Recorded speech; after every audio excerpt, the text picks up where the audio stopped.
I thought to myself, oh my gosh, there are thousands of people showing up every night because they want to listen to profound, intelligent truth.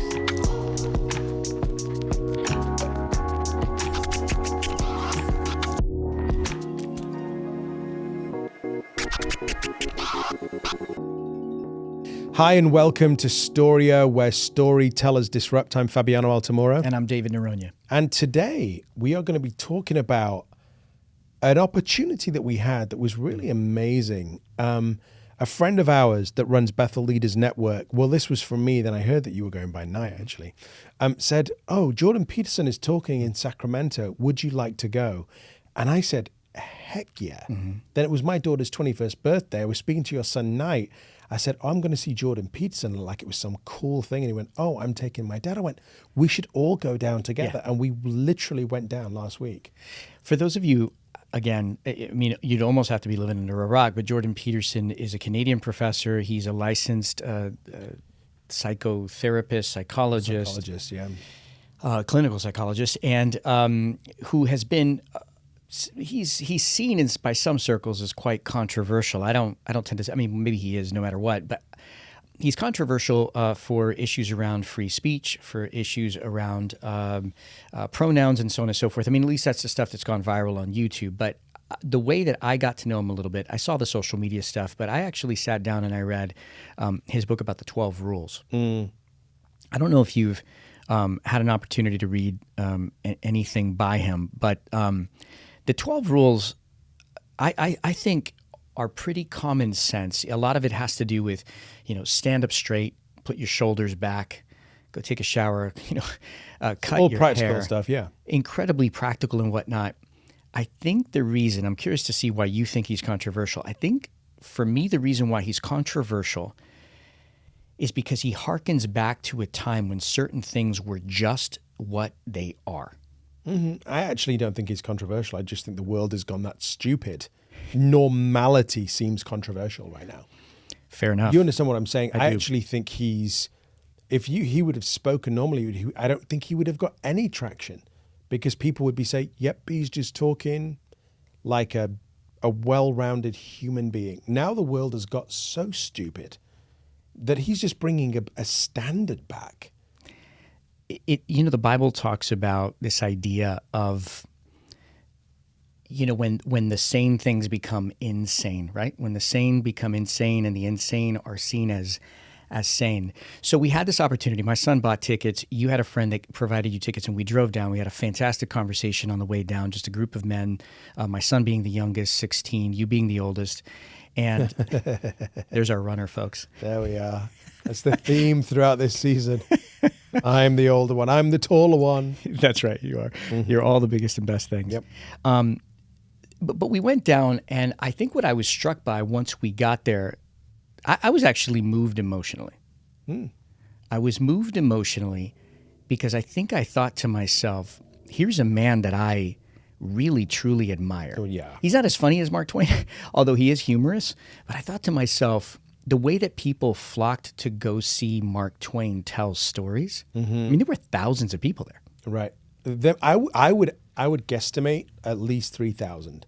That's crazy. And that's just one night. And he's traveling the nation, if not the world. At his age as well. So I was struck by the types of people that were there, which were incredibly diverse. Very diverse. In a casino as well. Yeah, we went to, it's the Hard Rock Casino. Yeah. How would you describe the people that were there? It just felt like a cross-section of people that were, you had farmers, then you had people that were really dressed up nice, and then you had people that were definitely there because they were going to have a bit of a gamble before and maybe were a little bit tipsy. You almost got the sense they got free tickets from the casino. Yeah, it was definitely a cross-section of society. But I think, though, they were all there because they really enjoyed consuming his content. Yeah, I only saw two people walk out, and I thought, they were in the front row. Those people got free tickets because I don't know who would have walked out on this thing. Here's rule number 1. Stand up straight with your shoulders straight.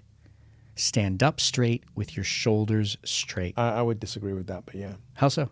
Because from being an actor neutral wouldn't be pushing it, it'd be thinking it, so... I would just do it. I would just word it very, very differently. You're so disruptive. Yeah. So disruptive. Yeah. treat yourself like someone you are responsible for helping. That's beautiful. Love your neighbor as thyself. There's the biblical You know truth what in I'm it, right? saying? This idea, and with all the talk, it's so funny that he's so controversial because there's so much talk about mental health these days. Mm-hmm. But this is exactly the starting point of mental health, which is treat yourself like someone you're responsible for helping. Everything comes back to the Bible, right? Always. The standard is always the Bible. Correct. Everything else is an accident. Everything outside of that is where we get mental health problems. Right. Like, I'm not going to talk about anything chemical or anything or minimize mental health. That's not what I'm saying. But what I am saying is everything has its principle in the Word of God. Listen, there was a moment for me, I think I don't know if I shared this with you, where I was preparing to speak over at a local church, the Storia, at a conference. And there was this idea that I was wrestling with. There was this idea that I wanted to communicate to the church, and it was out of Isaiah, and it was Eli, Eli, sabachthani la, it's what the Lord says, and then he's quoting Isaiah, and he's quoting the Psalms, and so on and so forth, and there's this whole prophetic nature about what happens on the cross. And I was struggling to figure out how to communicate this idea, and I remember I was in the office, and I stood up, and I got this image of the Lord, like this really tall figure with arms like wings, kind of like arm around me like a dad, like a big, tall dad, but like giant, like 10 or 11 feet. He was way bigger than me, way taller than you, definitely. And all of a sudden, he lifts his left arm wing up just a few inches. And it was like I was in the opening scene of Saving Private Ryan. Oh, because it's like outside of his protection. That's right. Yeah. And then he lowered it.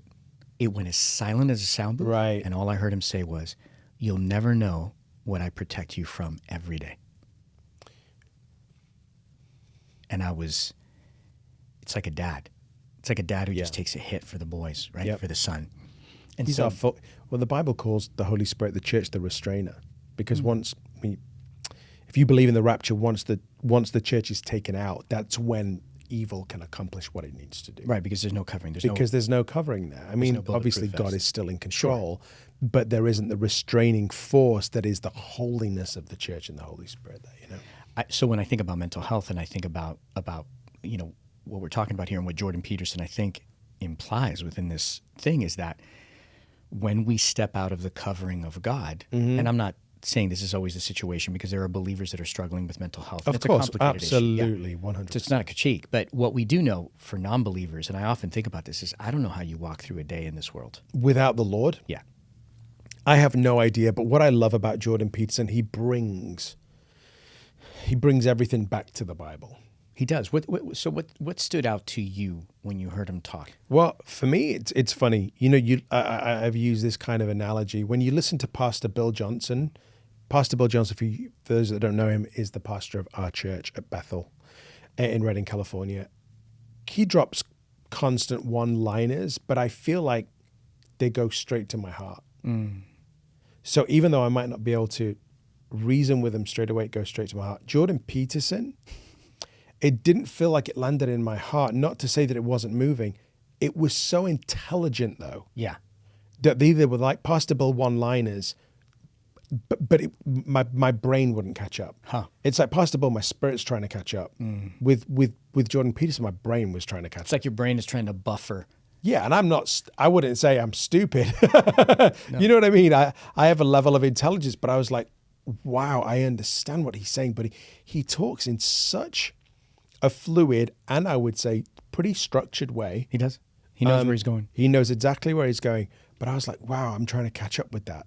He's a lecturer. I mean, like He is. what you see when you see him, and this is why I'm reminded of Mark Twain in a certain way, because Mark Twain would tell stories and he would go out on this lecture circuit, on this lecture tour. It was this thing that harkens back in American history for us, and I'm sure for British history as well, of lecturers who would tour with ideas. Yeah. And I think what moved me, what gave me hope about humanity, was I thought to myself, oh my gosh, there are thousands of people showing up every night because they want to listen to profound, intelligent truth. And ideas. And ideas, which gave me hope about people. Yes. You know what I mean? Yes. I mean, in the age where like TikTok, you get a 5-second, you get a 5-second attention span. I was amazed. I was also amazed that my son was even remotely interested. He likes him a lot because my son Knight, who does a podcast called Juvie with your son, he likes him because Jordan Peterson, somehow miraculously, this man who is like literally straight up a college lecturer. Yeah. Okay.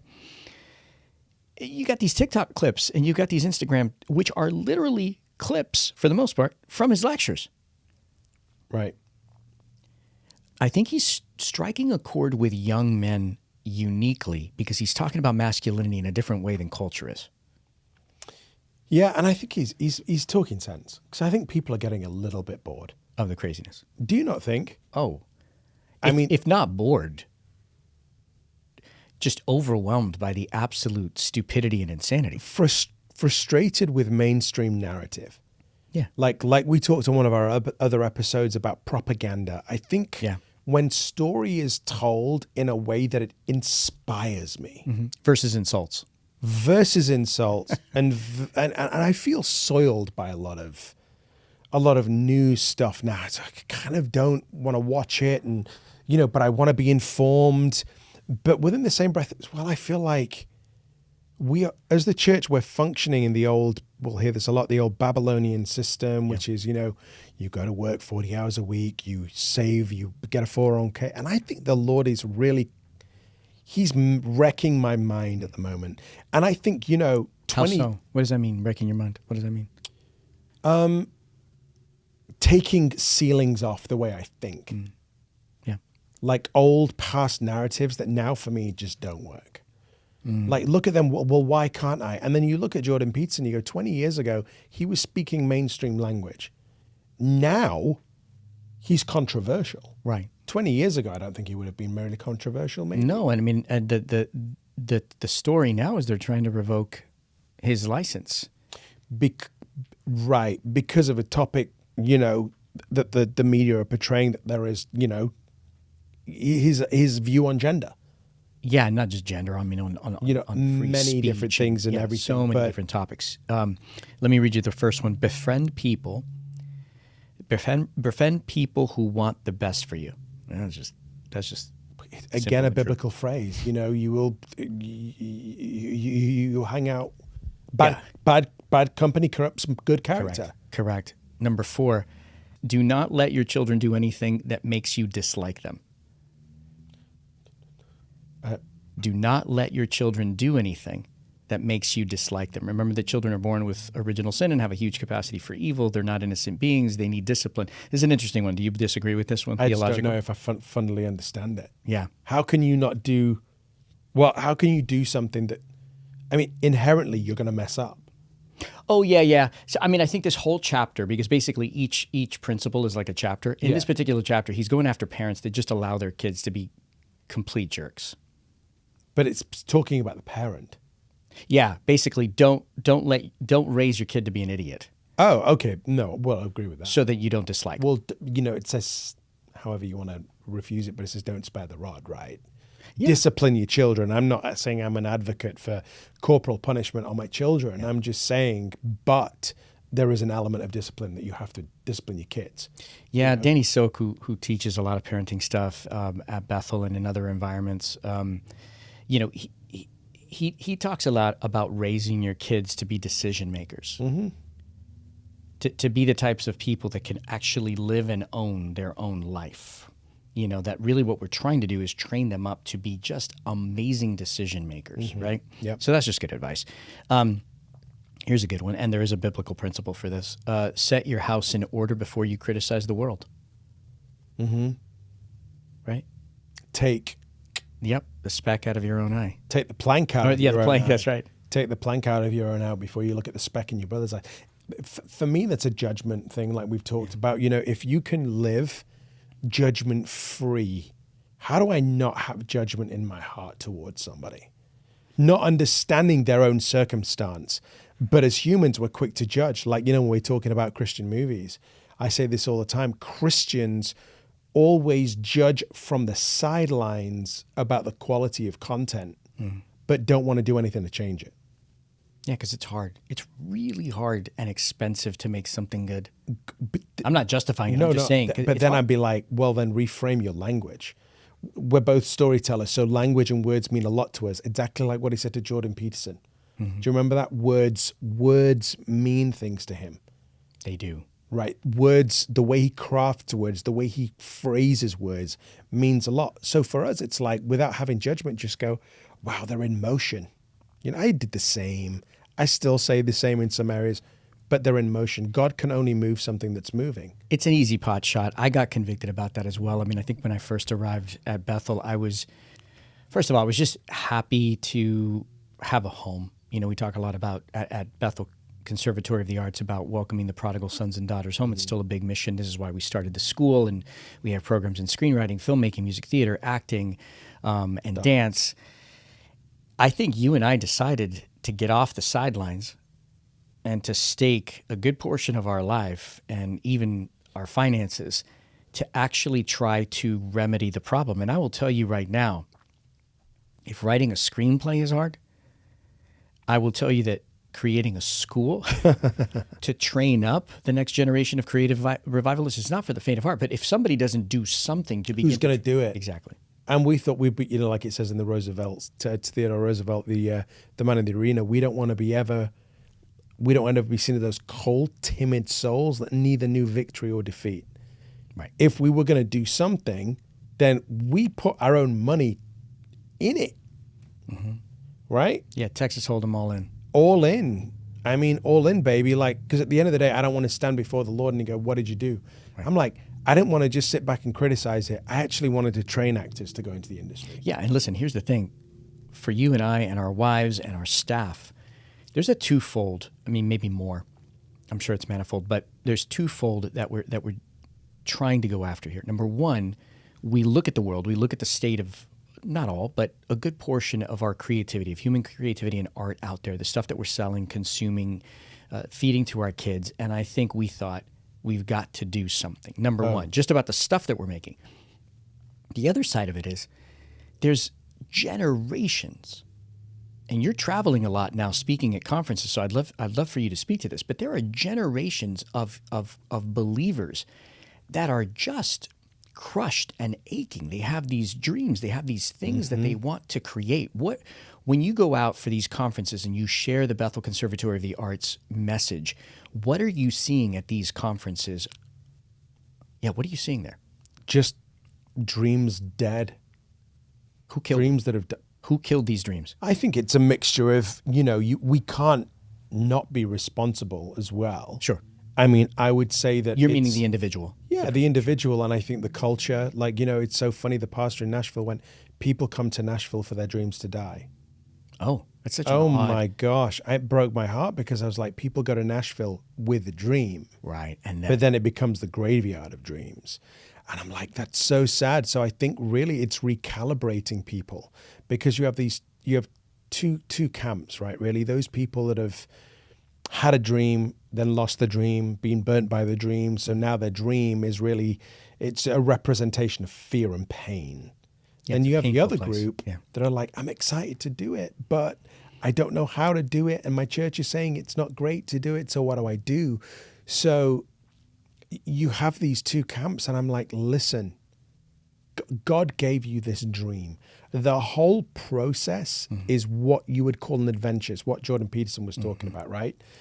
How do what is life? I don't, and you'll probably be able to say it better, but I don't look at a problem as it not being part of my journey.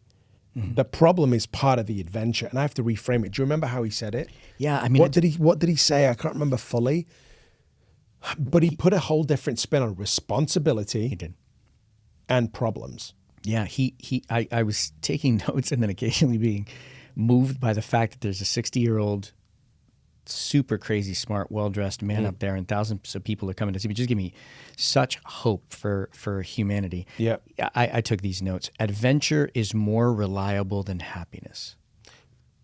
Right. So if the goal is to be happy, you'll never make it. No. So if the goal in my dream is to get to the destination, you may never arrive. So I have to see it as, okay, you and I both trained as actors. and we work bits and bobs occasionally, but we're educators now.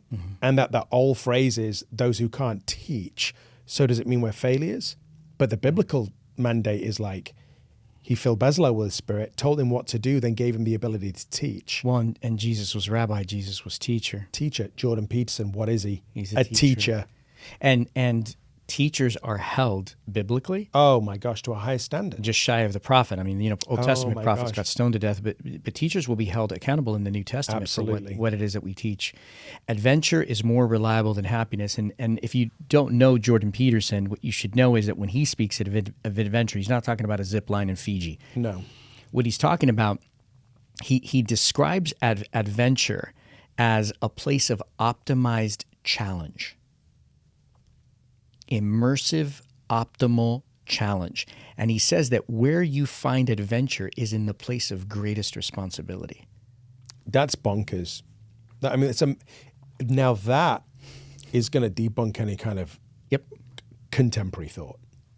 100%. How do I make things easier? He's like, lean into responsibility. Yeah.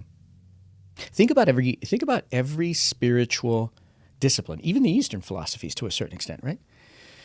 And I mean, part of this is maybe just only based on Kung Fu Panda, so forgive my ignorance here. But there is an aspect to spiritual traditions where the human being places themselves. Think of fasting. That's not easy. Not eating is not easy. No, but in that point of denial, correct. In that point of denial, I believe challenge that I don't want to get up every morning and do my 11 minutes of Wim Hof breathing and then go in a cold shower, but I'm like, I need to challenge myself. Yep. And I know before, we've tried all those. I was talking to somebody today, about the idea of being successful. We've tried those things of getting up at 4 and doing every single discipline you can do. And do you know what? Maybe it's a season. It burnt me out. It didn't work for me. I'm much more enjoying the season of a posture of rest and looking at challenges that I actually go, I want to engage with that challenge. Because it feels like an adventure. Because it feels like an adventure. Yeah, not a chore, not a punishment, not trying to prove something to somebody else. No. Not trying to follow some formula created by somebody else. He says you find it adventure in taking on responsibility. And he actually says that within responsibility is meaning itself. He said the gold is where the dragon is. So in effect, what I feel like he's saying is your biggest breakthrough is in the midst of your biggest fear. Yep. KV, Chris Valentin says, right, that the dogs of doom or whatever. The dogs of doom are at the doors of your destiny or something like that. It's the same principle, that it's in this place of great challenge. Think of every story. Every story. Every protagonist has to go for these things that Joseph Campbell and others call the supreme ordeal. Right. Or this kind of false temporary death. So this is what's curious to me.